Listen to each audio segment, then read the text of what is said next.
Welcome back to our YouTube channel. इसके पहले के वीडियो में हमने पढ़ा था महाकाला चतुर्वेदी जी द्वारा रचित कैदी और कोकिला, और आज हम चैप्टर 4 लेकर के आए हैं सुमित्रानंदन पंत जी द्वारा लिखित ग्रामश्री।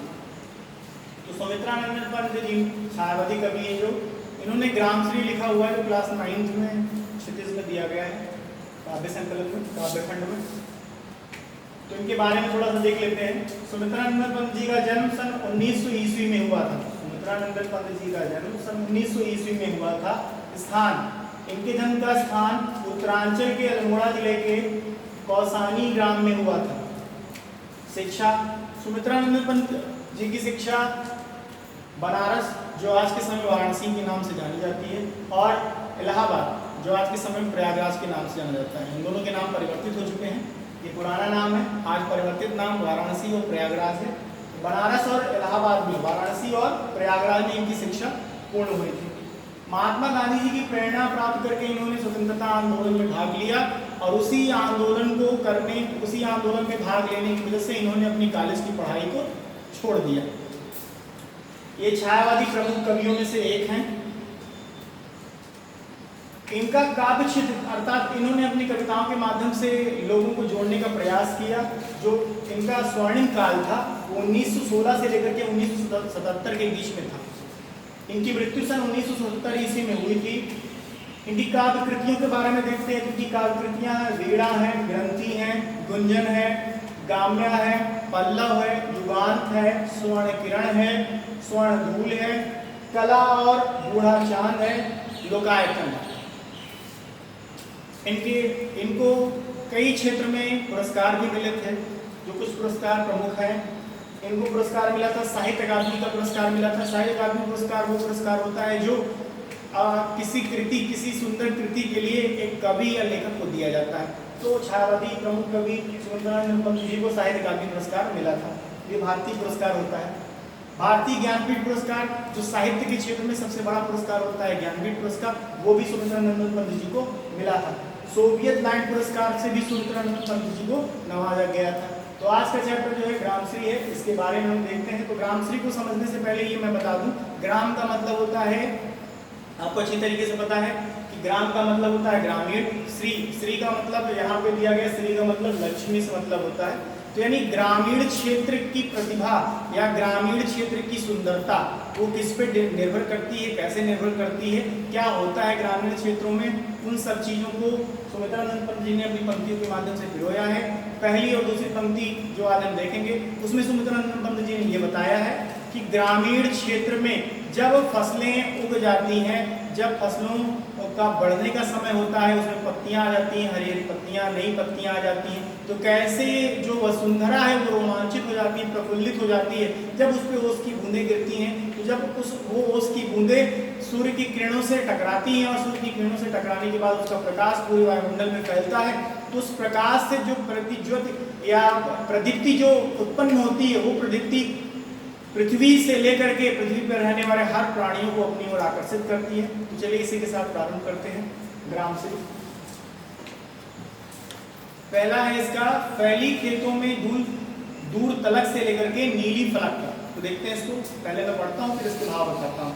फैली खेतों में दूर तलक, मखमल की कोमल हरियाली, लिपटी जिससे रवि की किरणें, चांदी की सी उजली जाली, तिनके के हरे हरे तन पर हिल हरित रुधिर है रहा झलक, श्यामल भूतल पर झुका हुआ नवका चिर निर्मल नील फलक।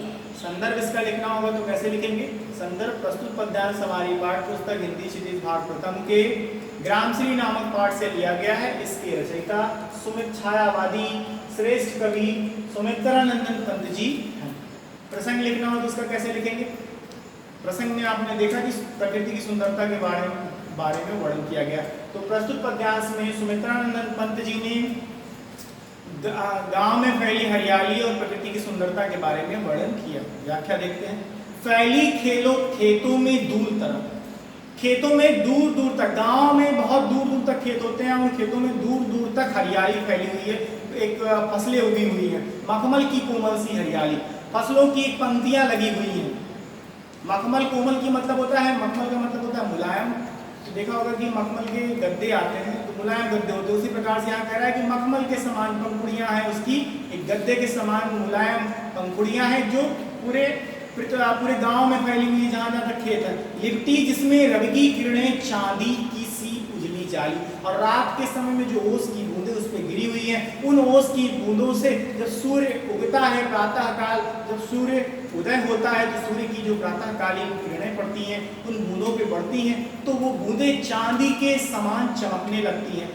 चांदी की सी उजली जाली, वो बूंदें चांदी सी उजली जाली होती है, चांदी के समान चमकने लगती है। तिनके के हरे हरे तर पर हिल हरित रुधिर है रहा झलक। और जब हम उसको ध्यान से देखते हैं, उन फसलों को ध्यान से देखते हैं तो उनके शरीर में जो हरे रंग का रक्त जो है, यानी जो हरित, आपने पढ़ा ही होगा पर्ण हरित के बारे में, क्लास 9th में हिंदी में पढ़ा होगा। तो यहाँ पे पर्ण हरित की बात कर रहा है, तो कि जो शरीर में जो रक्त दौड़ रहा है वो रक्त हरे रंग का झलक रहा है, यानी दिख रहा है, साफ दिखा जा सकता है। श्यामल भूतल पर झुका हुआ नभकाचिर निर्मल नील पलक, दूर दूर तक इस नीले आसमान में पृथ्वी के ऊपर, पृथ्वी के मस्तक पर या पृथ्वी के चारों तरफ ये जो फसलें हैं ये लिपटी हुई हैं, पृथ्वी की चारों तरफ अपने गुच्छों में लिपटी हुई हैं। श्यामल भूतल का झुका हुआ नभकाचिर निर्मल नील पलक, इस नीले आसमान, ऊपर नीले आसमान में नीचे पृथ्वी है, ऊपर नीला आसमान है और पृथ्वी पर ही ये हरे भरे पेड़ पौधे जो हैं खिले हुए हैं और बारिश ओस की बूंदें इन पे गिरी हुई हैं। सूर्य की किरणें, जब प्रातःकालीन सूर्य की किरणें इस पर पड़ती हैं तो इसकी चमक से पूरा वायुमंडल सुशोभित हो रहा है। वसुंधरा जो है पुलकित हो रही है, प्रसन्न हो रही है। दूसरा देखेंगे, रोमांचित सी लगती वसुधा, आई जो गेहूं में बाली और हर सनई की सोने की किकड़ियां शोभाशाली, उड़ती भीनी तैलाक गंध, फूली सरसों पीली पीली, लौ हरित धरा से झांक रही, नीलम की कली तीसी नीली। देखो इसमें कितना सुंदर वर्णन किया है। ग्राम श्री की दूसरी पंक्ति में सुमित्रानंद पंत जी कहते हैं, रोमांचित सी लगती वसुधा, जो पृथ्वी है रोमांचित है, बहुत ही प्रसन्न है। क्यों प्रसन्न है? उसके मन से प्रसन्नता फूट रही है। क्यों फूट रही है? आई जो गेहूं में बाली, क्योंकि गेहूं की फसलों में बालियां आ गई हैं, इसलिए पृथ्वी रोमांचित है। अरहर सनई की सोने की, अरहर और सनई की सोने की किंकड़ियां हैं शोभाशाली, सोने की जो किंकड़ियों के समान, उनके मतलब जो दाने हैं वो एक सोने की किंकड़ियों के समान चमक रहे हैं।